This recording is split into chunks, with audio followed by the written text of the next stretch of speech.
সুপ্রিয় শিক্ষার্থী বন্ধুরা, আসসালামু আলাইকুম। আশা করি সকলে ভালো আছেন। শিক্ষামূলক চ্যানেল ট্রেন ইউর ব্রেনের পক্ষ থেকে সকলকে স্বাগত জানাচ্ছি। আশা করি ভিডিওটি শুরু থেকে শেষ পর্যন্ত মনোযোগ সহকারে দেখবেন।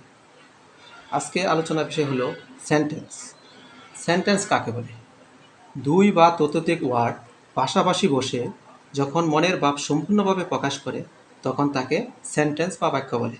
যেমন আই এম এ স্টুডেন্ট। এখানে দেখতে পাচ্ছি আই, এম, এ এবং স্টুডেন্ট বেশ কয়েকটা শব্দ আছে।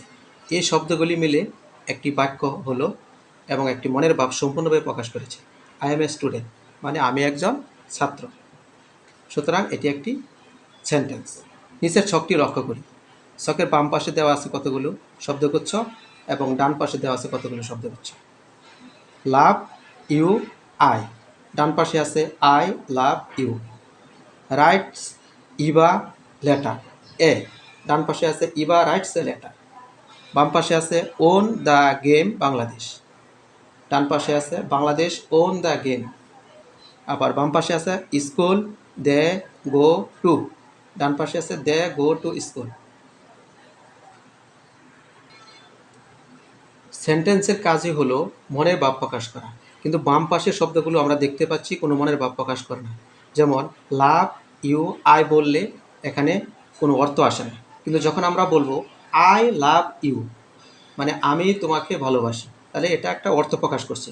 সুতরাং বাম পাশের শব্দগুচ্ছ বাক্য নয়, কিন্তু ডান পাশের শব্দগুচ্ছ একটি বাক্য, কারণ এখানে অর্থ প্রকাশ করছে। তেমনিভাবে রাইটস ইভা লেটার এ, এই শব্দগুলো যেভাবে আছে এলোমেলো, এভাবে কোনো অর্থ প্রকাশ করে না, কিন্তু ডান পাশে ইভা রাইটস এ লেটার যখন বলবো বা লিখবো আমরা তখন একটি অর্থ প্রকাশ করে। Eva writes a letter, Eva একটি চিঠি লিখে। ঠিক তেমনিভাবে ওন দ্য গেম বাংলাদেশ, এই শব্দগুচ্ছ এলোমেলোভাবে আছে, এখানে কোনো অর্থ আসে না।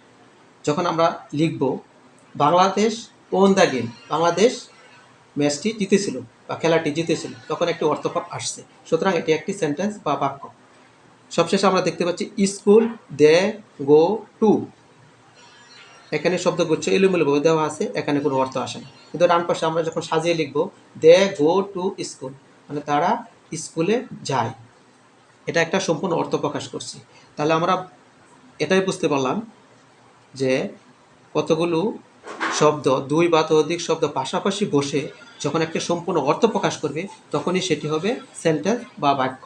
যদি কোনো অর্থ প্রকাশ না করে তখন সেটা বাক্য নয়। তাহলে আমাদের বাম পাশের শব্দগুচ্ছ বাক্য নয়, কিন্তু ডান পাশের শব্দগুচ্ছ সাজানোর পরে এক একটি সম্পূর্ণ অর্থবোধক বাক্য তৈরি হয়েছে। সুতরাং আমরা বলতে পারি যে দুই বা ততোধিক ওয়ার্ড পাশাপাশি বসে যখন সম্পূর্ণ মনের ভাব প্রকাশ করে তখনই তাকে সেন্টেন্স বা বাক্য বলে। তো আশা করি সকলে বুঝতে পারছেন। ধন্যবাদ সকলকে।